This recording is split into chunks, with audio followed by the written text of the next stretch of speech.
Chapter 94. Tilt. After sharing what he learned from Sabrina with the Palette Labs so they could explore evidence of psychic color cones, Red spends an afternoon reading through and typing up a copy of the notebook he's been writing in since he began his journey, all the way from the beginning. Once he finishes, he begins a new one with a list of experiments he wants to run next. There are a lot of old ideas that are still appealing and interesting to him, all the way back from the first night leaving Palette Town, where he wondered about the bonds that form between people and their Pokemon. But ultimately, he has to cut things down to what seems immediately relevant to his psychic research, which leaves him with a handful. First, what's up with teleportation and walls? Seriously, does it involve traveling through actual space or not? Own experience with it doesn't shed any light on conundrum. Experiments are unusually rigorous for psychic research, likely due to practical value, but no underlying mechanism is understood. Second, medium cleansing ritual. Jason and Agatha's advantages with Ghost may be inborn, a matter of mindset, training, or due to some seemingly random things they both do. Counterexamples are psychics with Ghost affinity, from cultures without medium practices, but still worth testing. Third, if psychokinesis particles distinct from psychic ones, can the difference be measured? One travels farther. One pierces walls. Can an object be levitated over a dark Pokemon? Glass limitation mental, according to Sabrina's report. Those he can't test himself, unfortunately, but he's already enlisted Tatsumaki's help with it. She seems less standoffish than she used to, maybe because of familiarity, or maybe because of what he's accomplished since arriving at Saffron. In any case, she's definitely interested in developing her abilities, and seems to regard his experiments as a way to possibly do that, since it was his experiments and practice with Ray in mirroring a state of mind while projecting it at the same time that saved them in Lavender. Even if all the research fails to reveal anything new about the fundamental nature of psychic phenomena, some of it might still produce useful findings. He knows he could blow through them in a couple days if he wants to, but instead forces himself to formally write a short paper on each, which means a pre-registered methodology and hypothesis, recordings of each attempt, documenting the data, and evaluating the outcomes. At first, he's able to find this an exciting and interesting process, one where he feels proud for embodying the virtues he likes to think he holds, eager curiosity coupled with methodical rigor. By the second week, he finds himself procrastinating and putting off new experiments because of the attached process, and almost anything else he can do feels more appealing than writing another damn paper. After 5 days of barely getting any work done, he has a therapy session and decides to take a break from grief work to instead bring up his flagging work enthusiasm.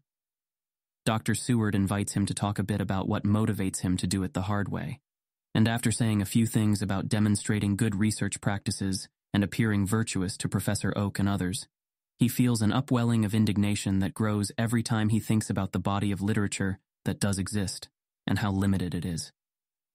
It bothers him how lacking real psychic research is, and how many seem unbothered by that. Dr. Seward listens to him rant about how few psychics document their experiments and how few scientists are psychic, or approach their beliefs about psychic powers with the same attitude they treat other scientific pursuits for a while, before dryly suggesting that this might be something he can lean into for motivation. This turns out to be surprisingly effective. Also effective are more practical ways to reinforce diligent work, such as scheduling calls with other young researchers to work at the same time and then discuss what they did afterward, as well as setting pseudo-public deadlines for sharing his completed work with others. Dr. Seward warned it might backfire and just add more paralyzing pressure, but instead it turned out to be particularly motivating as each deadline approached. Another thing that slows him down are the requests by others for help in their own research, along with the people who reach out to ask questions about his own work, or just for advice. At first, he was more than happy to help share his thoughts or explain something about his experiments, but it starts to get repetitive and tedious to repeat the same things to different people, especially since the volume of them has only continued to rise.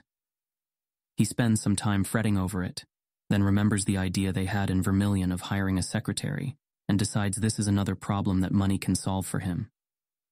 It takes a while to find one and come up with a system by which he wants his incoming messages filtered and grouped. But once he does, it feels like he gained at least an hour a day. Still, some of the experiments just take time, particularly the ones that can and should be split up into stages. Red tests the cleansing rituals by first trying to merge with Ghastly while in the shower, in case simple contact with running water is what matters. When this has no apparent effect on the invasive emotional spillover, he pulls his thoughts back and leaves the shower, dries, writes out his experience, then dresses in a robe and sits on the floor with a water bowl, censer, and ladle, imitating everything he saw Jason do as best he can without making any attempt to change his mental state. Once the ritual is done, he tries again, with no effect, and then repeats the ritual, again to no apparent effect. After that, he tries deliberately invoking the boggling mentality that he developed while trying to mirror Jason's, essentially emptying his mind as best he can of any preconceptions, and just being as receptive as possible. This does seem to make things easier, though it's hard to quantify, and when he tries to combine it with the ritual, he doesn't notice any difference. Still, he dutifully writes up another separate paper for all 5. The teleportation experiments are the most time-consuming, as he first has to get enough large pieces of cardboard to form an enclosure, then keep trying different configurations of walls and ceilings around either himself or his teleportation point. A lot of it involves just replicating what previous experiments have done, but he also tries his own mix of adjustments, such as leaving a shape just big enough for the Abra to move through, then just big enough for himself. He also has to let his Abras rest, as they can't teleport more than a few times in a row without getting exhausted. He cycles through them, bringing everything with him to each location they're registered at, and setting things up all over again. And by the time he ends up back in Saffron, he has a small audience of 4 Abra, recuperating out of their balls, as he finishes up the experiments he planned. None of it works. Whatever limitation decides that Abra can't teleport into even semi-enclosed places, it seems airtight, so to speak. He knows it's not just a mental limitation too. There's an experiment with someone who didn't know that teleportation isn't supposed to work indoors, that still didn't work when it was tried. And all this just makes him boggle all over again at how weird teleportation is and how fundamentally unlike other psychic powers. He even catches himself trying to justify why it's actually a ghost ability before realizing that he's just falling into the same typing heuristic he keeps criticizing others for. Considering it a ghost ability doesn't actually help explain anything about how it works.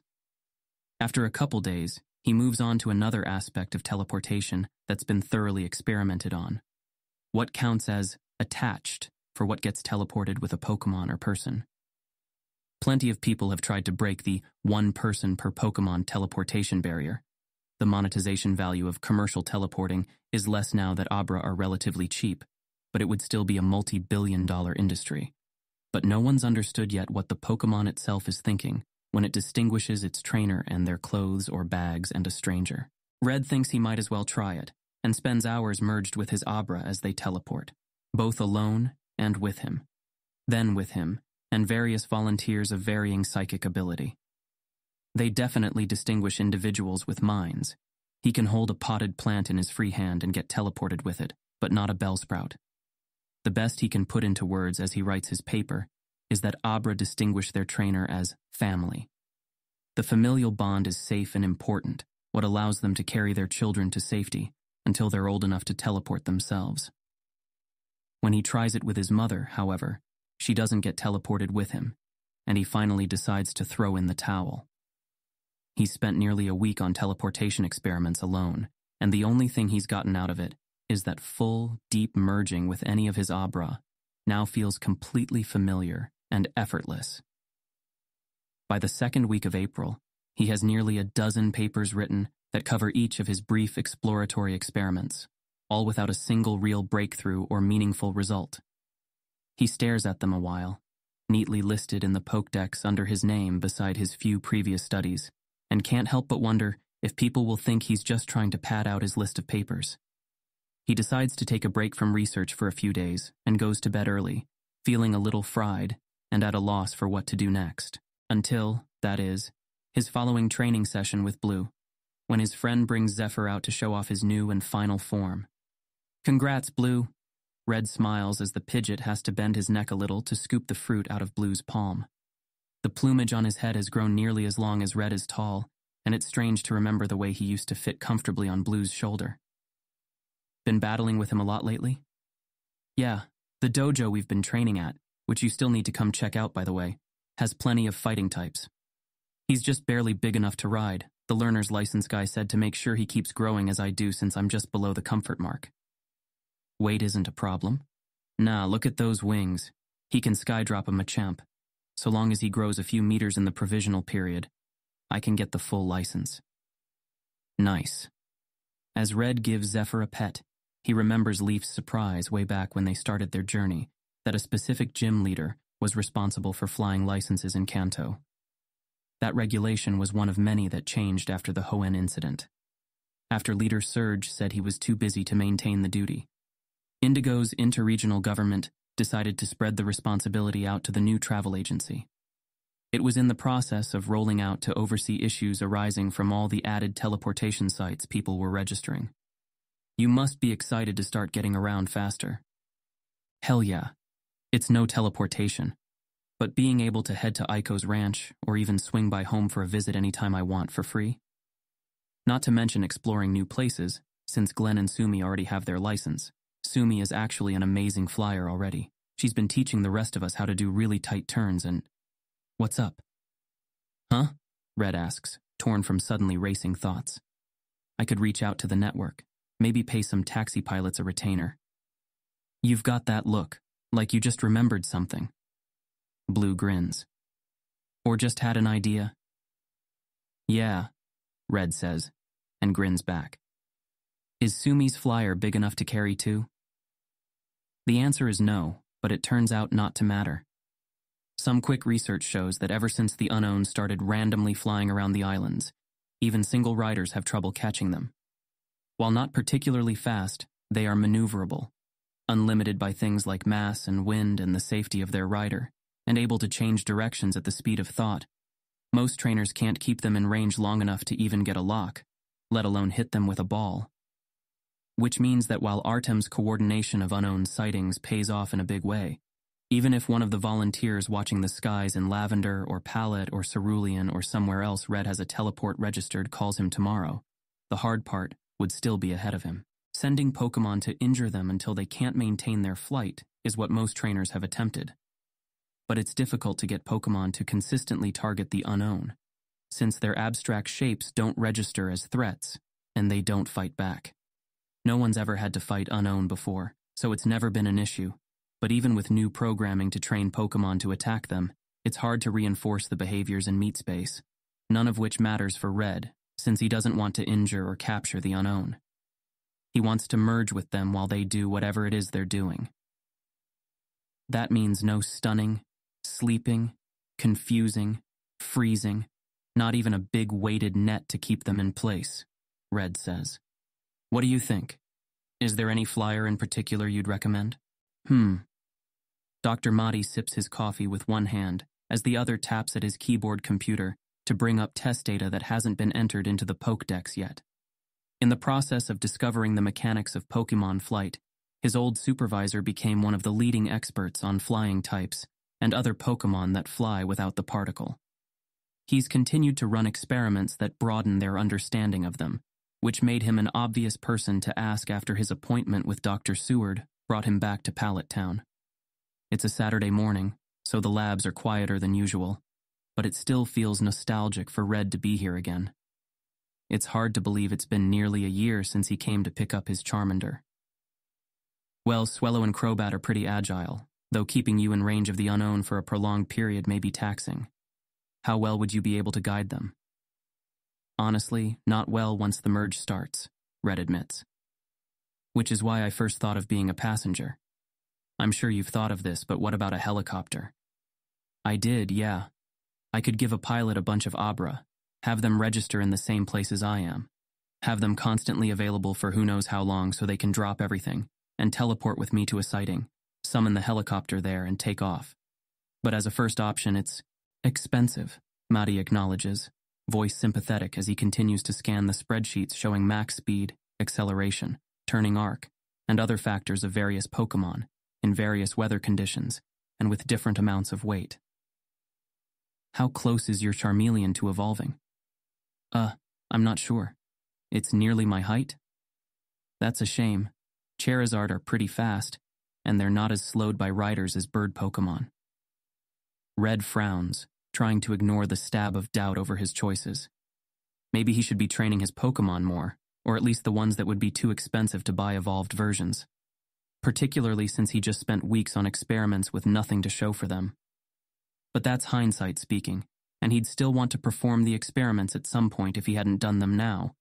And doing them sooner means others who are curious might save time not attempting themselves, though a few others should try just in case. And, hey, what about Noivern? Red blinks. Aren't they super expensive? He expects a ping of aversion from unpartitioned Red. These days, most major expenditures either get a nudge for or against, but this one seems to evoke ambivalence. The impression he gets instead is that having a super fast flying Pokemon might be worth the price if it stands out from others. Yep, and not recommended for first-time flyers. But they're absurdly fast and maneuverable even with a rider, so if you can find a pilot with one, a second passenger wouldn't affect them much. That sounds perfect. He hesitates. Do any trainers with Noivern work for taxi companies?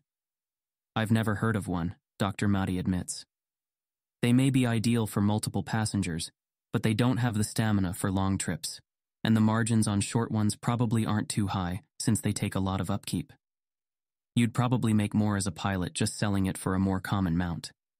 There might be some with injuries that make them unsuited to battle, best I can think of for now. Red nods and checks the time, then stands. I should head out. Thanks for this. Of course. If I get any other bright ideas, I'll pass them along. Good to see you again. Red waves and heads out the door, then through the echoing white halls until he can take an elevator down to the rear exit.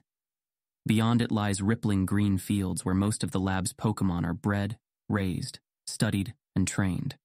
And as he walks out into the crisp afternoon air, he summons Pikachu and Charmeleon, so his Pokemon can frolic around the new environment as they walk together. He didn't spend much time here before his journey, instead learning to feed and care for the lab's Pokemon in more controlled settings. But he knows the general layout. It takes about 10 minutes to find one of the breeders who supervised his basic care training, Sophie, who smiles as he reaches the Ramada where her outdoor office is set up. Been a while, Varus. Didn't expect to see you back as a buyer so soon. Still wouldn't have, but Blue twisted my arm. He smiles to show that it didn't take much twisting. Sounds like a win-win to me, keeping you in the family business while ensuring you get a good deal. Hey there, little fella. She bends to scratch Pikachu's fur, fingers gentle as they trace the scar along his back. Not so little, really. And there's Ernest, or whatever you're calling him now. Just Charmeleon still. His nickname was Ernest? That's right. You weren't around long enough to take care of the rarer Pokemon. Yeah, he really got focused on whatever he was doing compared to his siblings. Red wonders if he should try the old nickname on, but it doesn't feel right somehow. Is his family out today? Maybe he can visit them. Oh no. They tend to like staying in their caves during winter, so we rarely bring them out unless it's time for mating or a new brood. She stands, and Pikachu skips back over to Red, while Charmeleon investigates the wooden pillars of the Ramada. The others are out and about, though. He sends a mental nudge to his Pokemon to come along as he follows her to the lake first, where various water Pokemon swim below and along the surface. A pair of attendants are nearby, one running tests on the water whom Red recognizes and waves to, and a new face who's running health checks on a Poliwag. Among the various Pokemon around them, it's easy to spot the 3 Squirtle playing atop and around the floating brown shell of a Blastoise, which draws his attention to the rest of the family nearby, specifically the 2 Wartortles lazing around in the shallows. They're usually more energetic, racing around the lake, but they get less active when it's colder. Red completes with a smile, and Sophie nods. It's been nice to have a few days without grounds now, so we're letting them enjoy it while they can. Shelby's on the left, Snap's on the right. Thanks. He already received a file on each of them, their history and measurements and stats. The sorts of documents he spent a lot of time writing up as an intern. And it really doesn't matter which one I take? From what I understand, your discount agreement would give us first right on breeding and resale, yeah? Yeah. Then nah, either works. Red almost asks which of them seems more attached to their family. But that's the sort of thing he can check himself, and is part of why he wanted to come meet the Pokémon, rather than just going off the data. So he sends an impulse to Pikachu and Charmeleon to stay away from the lake.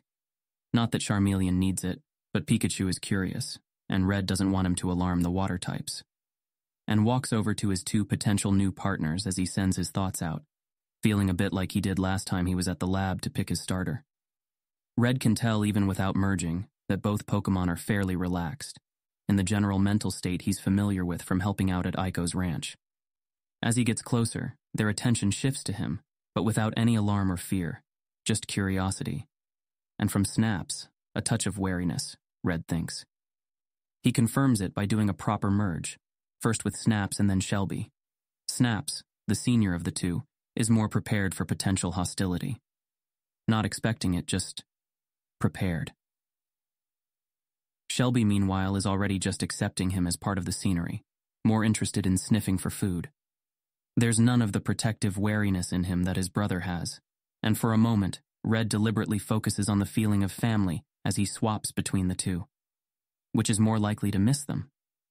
Which would enjoy the potential excitement of going off to see new places more? There's no clear answer. The Pokémon clearly have emotional states, but that kind of abstract imagining is beyond them. There's only the now, and in the now both are content. One slightly more so than the other. Or rather, he would be if he had some tasty algae to snack on. "I'll take Snaps," Red says. And as Sophie goes to speak with the caretaker, thoughts of letting Snaps say goodbye come and go.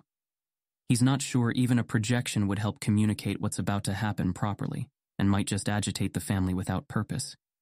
He reminds himself that the Pokémon will be back to visit. Hopefully. Return! The Wartortle is sucked back into its dive ball, which gets handed to Sophie, and they make their way toward the small grove near the edge of the enclosed area. Red swaps Charmeleon for Butterfree before they start wandering through it to look for the Sours. The parents aren't currently out to act as a convenient beacon, but Sophie explains that lately, the family has found a patch of grass that they enjoy getting sun in, and soon they reach a clearing, where 3 Ivies and 4 Bulbas are being fed by another caretaker Red doesn't know. The oldest Ivysaur is a female that's even larger than Raph, her bud reaching as high as Red's chin. She's nearly twice the price as her siblings, not just for her age and gender, but also considering her stats.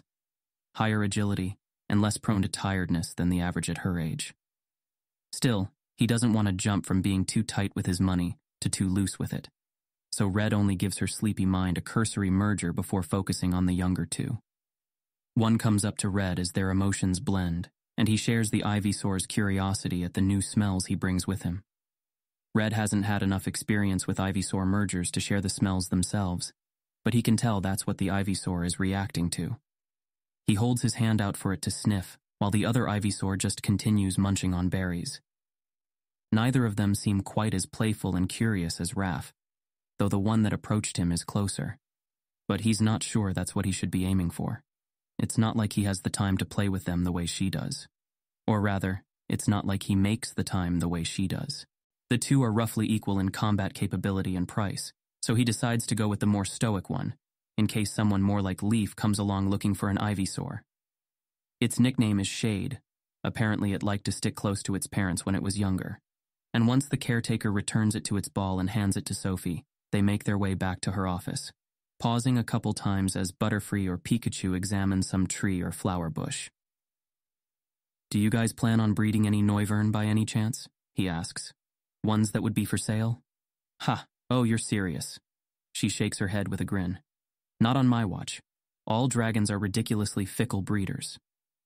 Red decides not to distract himself by researching Noivern more, and falling into his massive knowledge hole on Pokémon breeding, so he can solve an indirect problem that might solve the real one. Not just yet, at least. "Crobat? Already fully evolved? Would cost you quite a bit. What do you need such fast flyers for?" His explanation carries them all the way back to her Ramada, where she sets up the PC for the trades and takes his Pokédex to transfer ownership after he signs the appropriate documents. Huh. Wanting to stay in range of a flying Pokémon without hampering it. She shakes her head. Definitely not a normal problem, though some of the field researchers might have ideas even if Madi didn't. Yeah, I made a forum post to solicit advice. When I think back to other field experiments I've tried, like using Spinarak webs to catch Pokemon while I slept in Viridian, or the sounds from dark Pokemon to scare Abra into a trap, I was playing off of the natural tools and weaknesses the Pokemon had. But Unown don't have any natural predators, and they don't behave like any other Pokemon. Have you tried reaching out to rangers? See if they've had to do things like this before while herding Pokemon, maybe? Herding? Huh. He makes the payment, part of him wincing slightly at the cost, then lines the balls up to begin the new owner training programs. That's a good idea. He thinks of Blue and his friends maybe all flying together to pen the Unown in, but they'd have to keep up with them too, and in the air the Unown would be able to evade in 3 dimensions rather than 2. Still, it is a good idea. Thanks, I'll look into it. No problem. Take care, Varys, and don't be a stranger.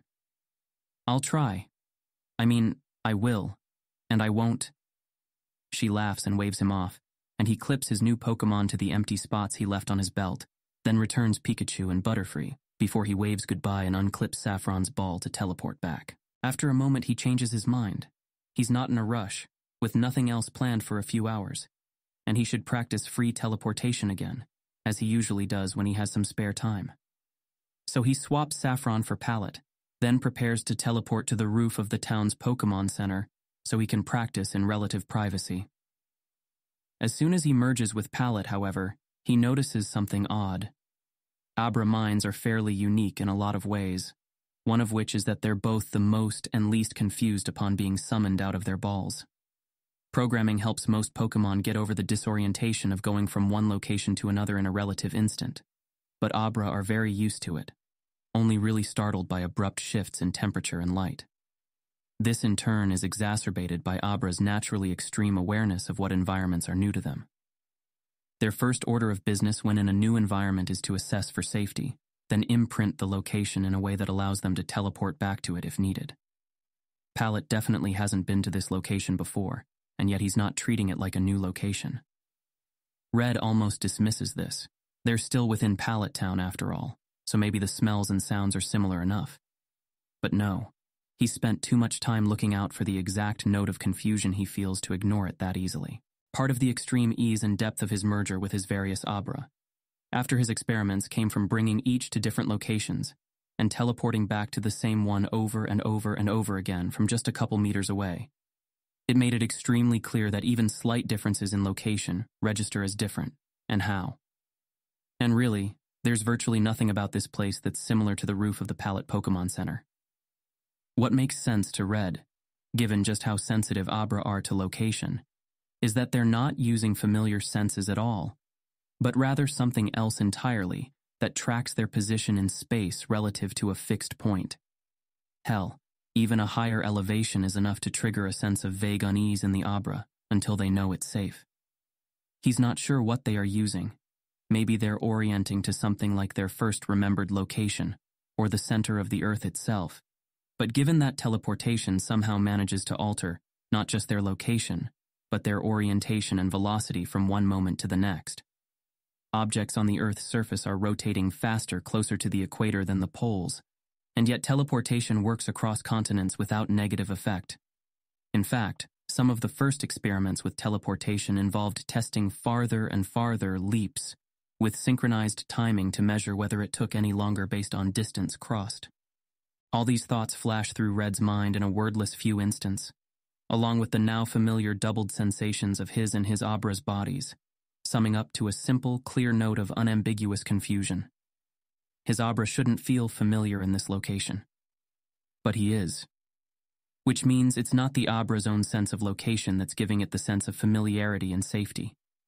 It's Red's, which means Red grins and closes his eyes and focuses on the most clear, most definitively safe environment, the most solid spatial point in his memory.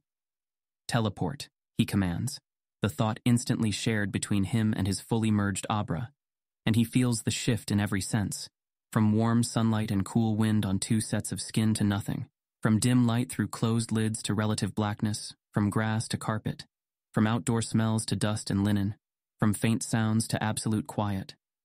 Even months removed, he knows these smells. Red starts laughing before he even opens his eyes and sees his room around him just as he left it. He picks Pallet up and hugs him, dropping the merger as he spins them around in an excited dance. They did it. They did it. Free teleportation.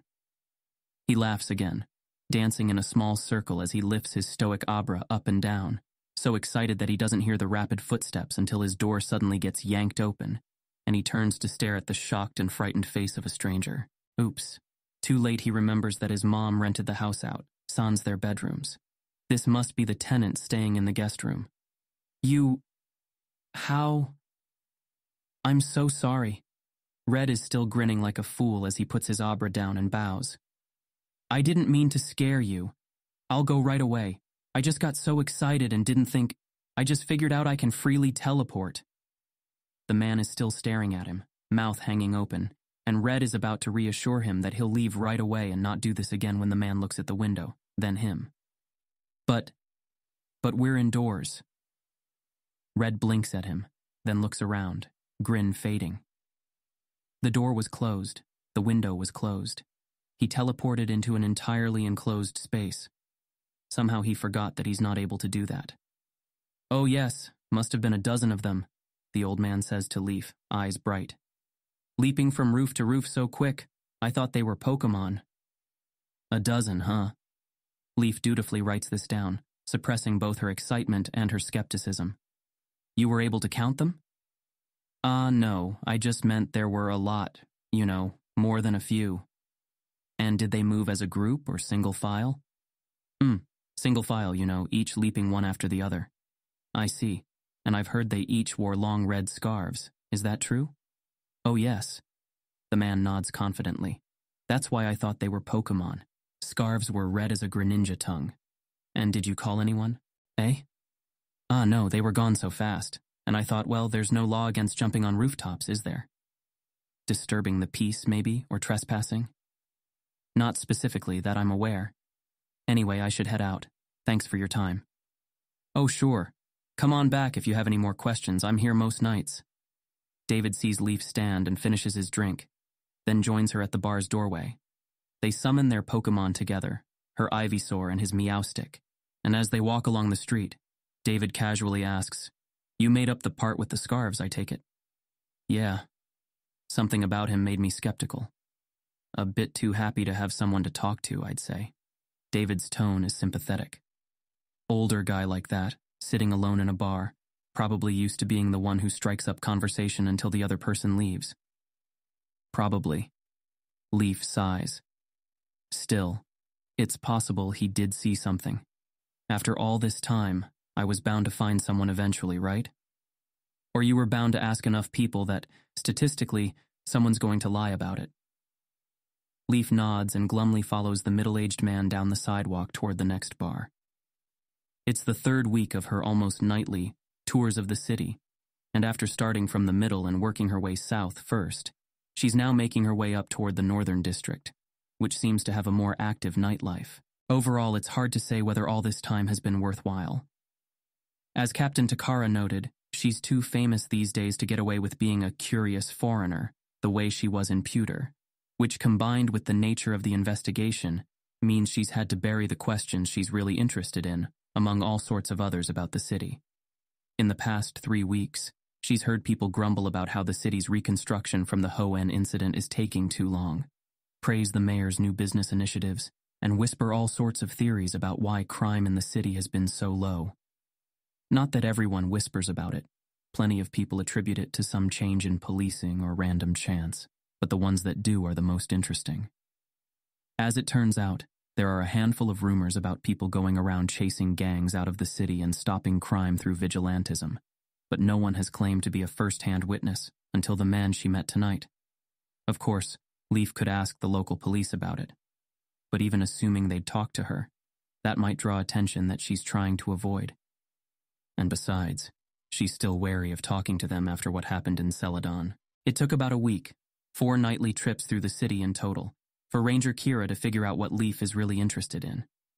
They'd gotten to know each other a bit in that time, enough for Leaf to trust the older woman and confirm what she's really looking into. The Ranger seemed curious, but not especially so, which Leaf has been grateful for. Her willingness to continue to chaperone Leaf has also been appreciated, and it took another week of Leaf insisting on treating her to dinner before the ranger accepted. Kira's schedule can be erratic, however, and David has come to fill in the gaps for nights when she's not available. He's a programmer in his early 30s that attends the daily conferences, one of the people Leaf initially met online as he began to collaborate on her project with Natural and the others. It's been nice getting to know him in person. He's not a trainer, is also new to Kanto, and he's always happy to teach her about anything related to computers or programming, or what it's like working for Devon Corp. While he hasn't particularly seemed to enjoy himself in the group's brief trips into the Safari Zone, he seems happy enough to walk the city with her for a few hours at a time, and plenty of opportunities to rest. He expressed an interest in seeing more of Fuchsia last week, and when she explained that she travels the city whenever Kira is available to chaperone, he offered to accompany her on the nights when the ranger is busy. They reach another bar, and Leaf spends half an hour talking to another couple people before David suggests they call it a night, which sends a sudden stab of dread through Leaf. Could we, visit one more? He raises a brow, and she immediately feels bad. She's always been worried about imposing on his or Kira's time before. Never mind. You're right. What's up? Nothing. Hey. Leaf looks back at him to find his patient, kindly gaze on hers. You were distracted at the meeting today and looked like you didn't sleep well. Now this. Something going on at home? Leaf bites her lower lip, sighs, then nods. David takes her shoulder and steers her back into the bar, and this time they sit at a table together. What's up, Leaf? Is Mr. Sakai having a bad day? She closes her eyes, feeling tears well up briefly. You can say that. Today was Aiko's birthday. Oh. He lets out a breath. Shit. I'm sorry, kid. She nods, eyes still closed. Aiko's aunt reached out last night to see how she and her brother were doing, and Leaf cautiously reported that he seemed to be fine. Nothing unusual that morning or during dinner. He was not fine this morning. His sister came to spend the day with him. She doesn't usually spend much time at the ranch. She's got her own life. But she said they should mourn together. Leaf lets out a watery breath. Anyway, she's probably waiting for me to get back before she heads home. Maybe even expecting me for dinner, so I should go back. Hold on. If she's still with him, then she probably won't mind another few minutes. How are you doing? Leaf takes a moment to let the question stir her emotions up, gives them a chance to radiate out like spikes from her chest, to sink her head heavily onto her folded arms. Not great, she admits in a low croak. It was easy to keep the feelings away, as long as she kept focused on other things. But returning to the ranch, to that room, to the likely sounds of weeping, or somehow worse, silence. I'm sorry, Aiko. That's understandable, David says, voice low and soothing.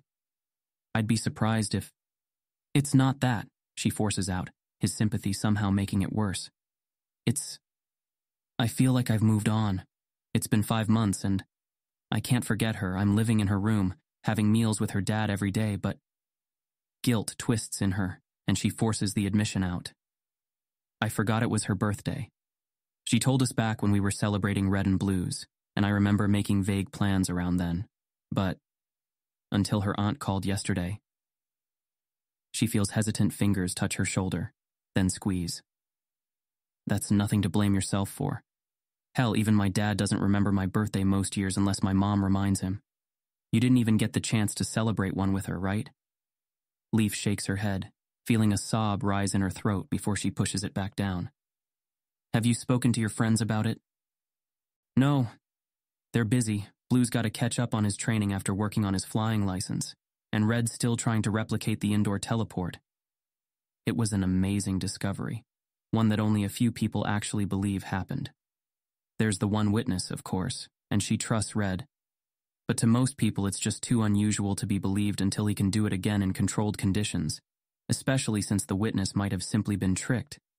She's seen comments online about how he probably opened the window from outside, snuck in, then closed it behind him. It was his house after all. Well, I know your friends are busy guys, but I gotta think they would want to be with you if you were feeling like this. Is there something more to this? She shakes her head again. I don't want... It hasn't been that long since... She's talked to David about some things, but not this. No one outside of Blue's close friends knows how bad things got between him and Red. How fragile their rekindled friendship might be. They haven't said anything. I don't want them to feel guilty too, if they forgot. It's not a lie, at least, just a lesser reason. But you miss her, and the only person you can share that grief with is her father, who didn't know her the way you did.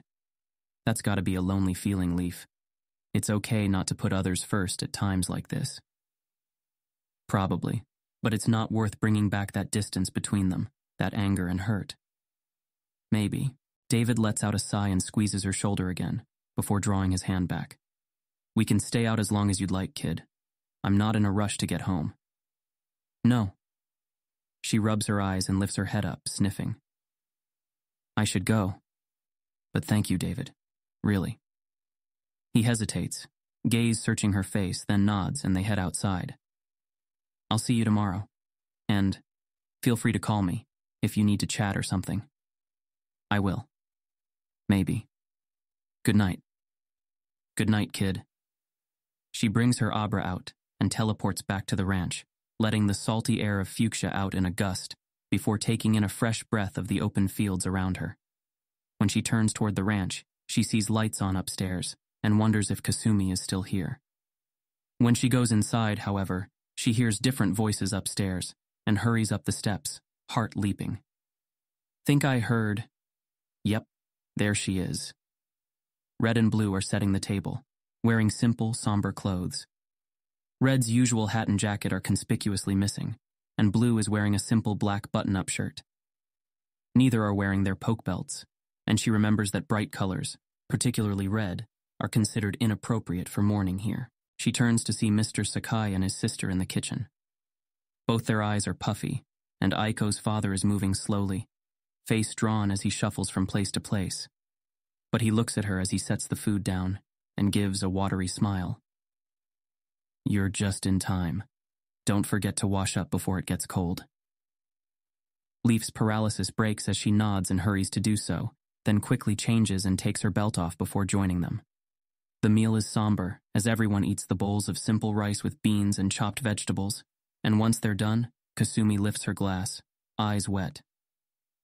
To my niece, she always had something kind to say, and worked so hard. Her voice breaks, and she takes a breath. I never knew just how hard.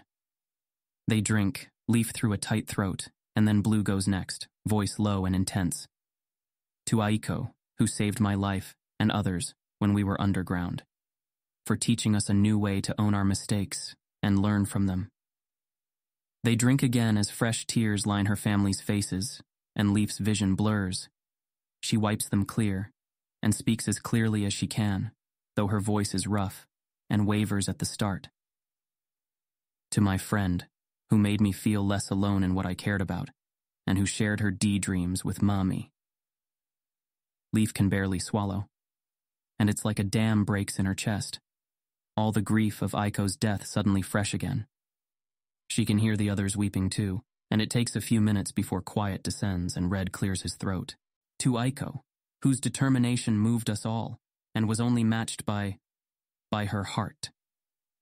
They sip their drinks again, and Leaf has to clear her eyes again as she thinks of the way Aiko broke down and cried when she received her refurbished Pokédex, and the quiet patience in her voice when she told her father she was leaving.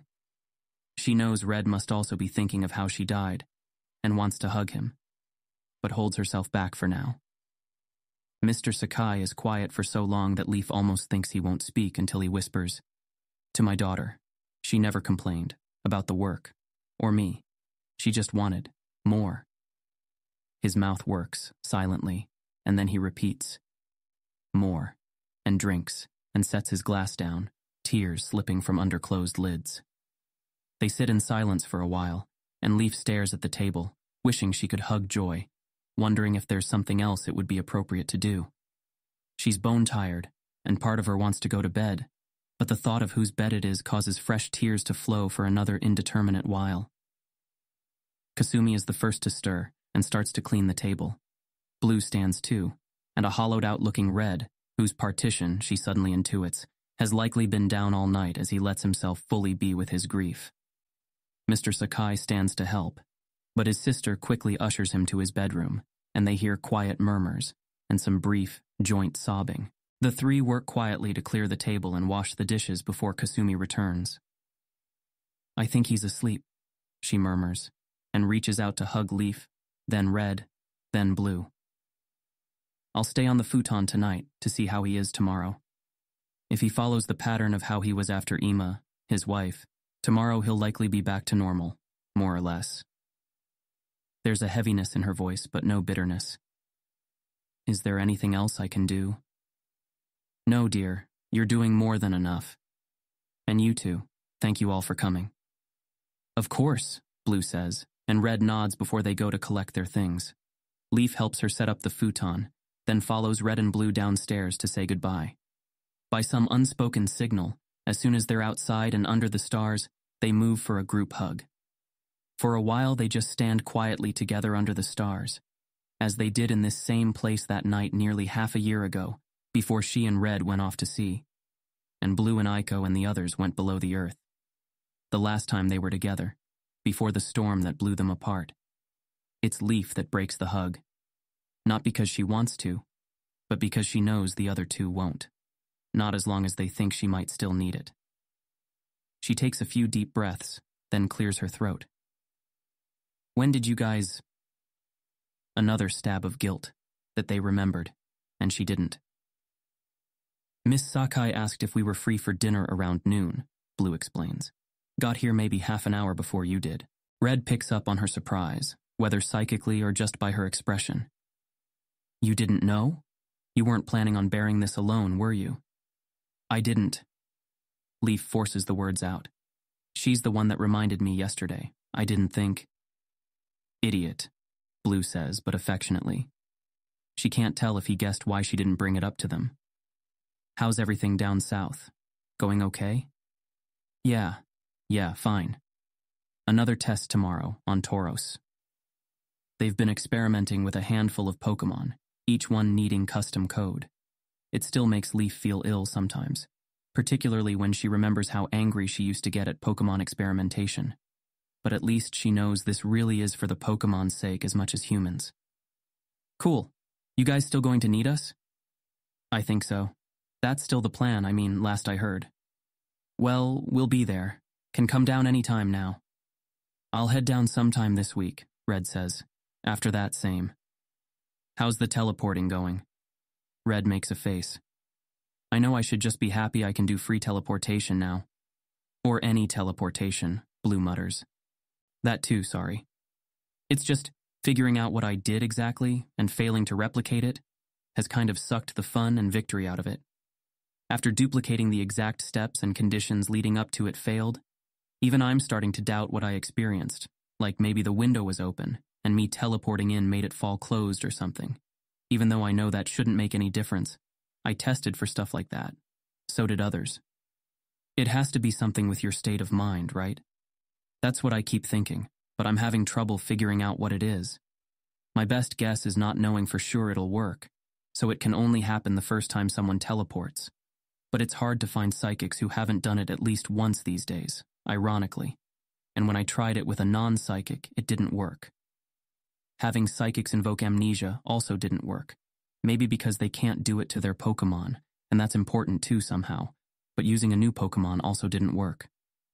There's a threadbare frustration in his voice that makes Leaf reach out a hand to squeeze his arm. "You'll get it sooner or later. Don't run yourself ragged meanwhile." "He hasn't been sleeping much," Blue adds. "Hey, that's not—" Red trails off as they both stare at him, and he sighs, running a hand through his hair before admitting, "Entirely true. Once I fall asleep, I get enough hours, as long as there's no alarm, but I've had trouble with racing thoughts at night. It's hard to move on to anything else, with this kind of discovery teasing me just out of reach. But I found a workaround yesterday, actually." "Really?" "Yeah. I just make myself forget I did it, when I want to sleep." Blue shakes his head. "I don't care if it's sour grapes or what, that will never stop being creepy to me." You should meet Rowan sometime. Speaking of which, I've got a meeting to get to. He doesn't make a move to leave, however, and neither does Blue. After a moment, Red awkwardly asks Leaf, "You'll be by tomorrow for your session with Sabrina, right?" They're reluctant about leaving me alone. She remembers the way she cried upstairs and feels a prickle of embarrassment. But just a prickle. "I will. Come by again any time. You know you're always welcome." They take the dismissal and hug her again once each before Blue summons Zephyr and mounts up, taking off with big, buffeting gusts of wind. Red summons an Abra, and Leaf raises a brow. "Now that you don't need one for each city, have you sold the others off?" "Not yet. They might still come in handy." "For experiments," she guesses. "You're going to ask me about the nicknames, aren't you? Just saying, doesn't make sense to stick with the labels if you just use one to go everywhere. And don't you dare stick the one you keep with that." "What? Everywhere? It's a bit presumptuous, unless I take a year or two to travel." His smile fades after a moment. "You'll really be okay?" "I will, and if I'm not, I promise to call." "Good. I'm just a thought away, you know?" That makes her smile for the first time all night. "You are. Come by soon. Raph still hasn't met your Ivysaur." "I will. Night, Leaf." "Good night, Red." She watches him disappear and hugs herself as she lets her eyes slip closed, lets the emotions sink in and fill her for a moment as the tiredness returns. Today took her by surprise, in a lot of ways. Life in the past few months got so busy, so full of new emergencies and new normals, new experiences and new routines, that things like simply mourning her lost friend felt like something that happened to a different her, in another world. Now that she's here, she wonders how long before the grief feels distant again, and she's back in the stream of day to day, with just the occasional sad thought or extra long night staring up at the ceiling. Not long. Maybe it would take a couple days, but things are moving fairly quickly at the Safari Zone, and teaching Sabrina and other psychics her mental state has been challenging, and exploring Fuchsia always brings some novelty, even if it doesn't bring her any new answers. Soon this pain would scab over again and feel like a footnote of her life again instead of tangible, immediate reality. Maybe she would even be like Mr. Sakai, back to normal as soon as she wakes in the morning. Leaf walks back to the porch, but instead of climbing the stairs simply sits, rubbing her arms against the chill as she decides to stay out a little longer. When Leaf arrives at the meeting the next day, there's just a couple empty seats left, and she quickly goes to the one next to David. "Morning," she says with a tired smile as she pets the white tuft of fur between his Meowstic's ears. "Before you ask, yes, I'm okay, thanks. And thanks again for the talk last night. Didn't get much sleep, obviously, but my friends did end up coming over."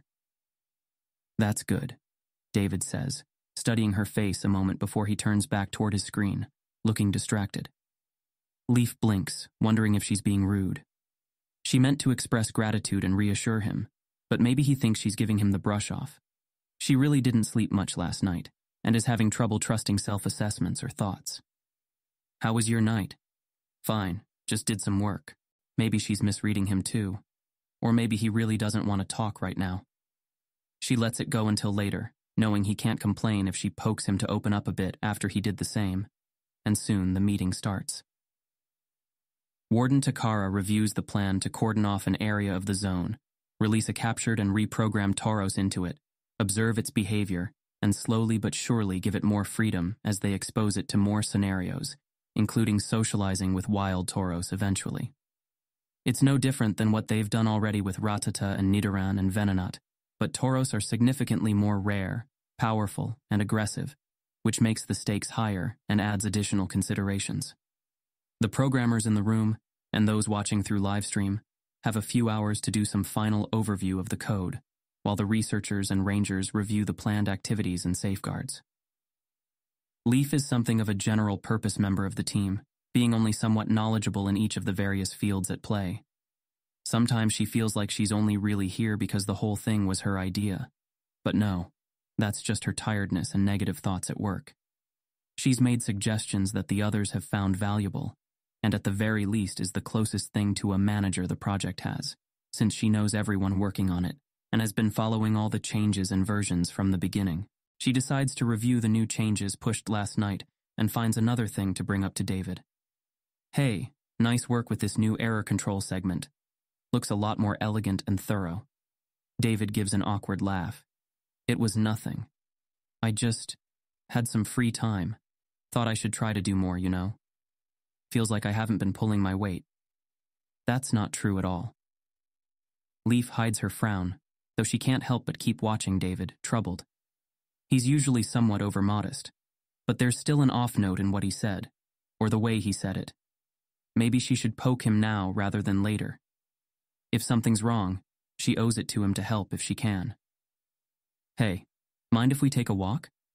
I want to talk about something. He looks surprised and hesitates, which only worries her more. Finally, he nods, and they slip outside the conference room, taking a brief walk down the hall toward one of the sitting areas by the big windows facing the zone. They sit in awkward silence for a minute as he strokes his Pokemon's fur before Leaf realizes she's supposed to say something. Sorry, I'm only at like 70% right now, and this seemed like a better idea before I did it. If you don't want to talk, I'll understand. You helped me last night, so if there's anything I can do. David's face is blank at first, the expression sitting oddly in his otherwise easygoing features. He scratches the stubble along his jaw, then lets out a long, slow sigh. Right. So, here's the thing, Leaf. I didn't want to bring this up until I had something more concrete, but I noticed something odd about the Pokemon you registered at the start of all this. It's Leaf's turn to force her expression blank, while inside her pulse kicks into high gear, some of the tiredness fading as adrenaline hits her system. Odd? I think some of the others have too, but no one's really wanted to talk about it. And when I looked into their code, well, I wondered how you got it to be so similar to wild Pokemons without the very program that the data was used to create. Shit. She thought they covered their tracks well, but as I said, Aiko was the one who was working on this before I picked up the torch. It was just an idea when I thought of it. She's the one that, it's a convenient excuse, and I'm not saying it's not partially true at least. I believe she was working on it and somehow found a way to alter the conditioning, or rather gave the Pokemon permission to ignore it. But I'm sorry, I don't mean to speak ill of the dead. But I don't care how genius your friend was. A team this big is still struggling to replicate her work? We've made strides, done it even better in some ways, but that kind of blanket sidestepping of the conditioning is too clean. David sets his jaw in a stubborn angle, fingers tight in his Meowstic's fur. I don't know who she's acting as the cover for, if it's Bill or one of the others on the team or someone else entirely. But what she or they were doing was dangerous. I think you're trying to make the best of that work, but until I know who was behind it, it feels suddenly like we all might just be getting used. Leaf keeps her expression as neutral as she can while thinking over her contingencies. She thought it would be Bill or Natural who first noticed and asked her about this. But as David said, maybe they noticed, but didn't care. Or maybe they're more willing to believe that a young and determined programming genius was able to pull off what the Saki did. It was always a risk, but one she knew had to be taken if this project would be possible within a decade, rather than however long it would take for her to learn to duplicate the effects on her own without asking anyone else for help. Assuming that was even possible for someone with her programming talent. She's no Bill. She's not even Aiko. Are you going to quit? She asks, voice quiet. If he does, he might go to the media or raise his concern with Warden Takara, or even go to the police. He lets a breath out. I'm not sure, but I want to know the truth, and I'm pretty sure you know it. Leaf keeps her gaze on the window, trying to hide her fear. Here's the first card, tilting out of position. What Red feared might happen as soon as the full scope of what psychic abilities can do gets known to the general public. What he realized he'd inadvertently started when the others in Blue's training group learned about Saki. She thought it might be one of the others that let it slip, or hoped they'd have more time. Time to get farther with the program, show the good it can do. Maybe it wouldn't change much. Psychics are already afforded a lot of trust, combined with a lot of careful litigation and oversight to prevent abuse. Maybe this would just cause more of the same. Or maybe it would bring the whole house down.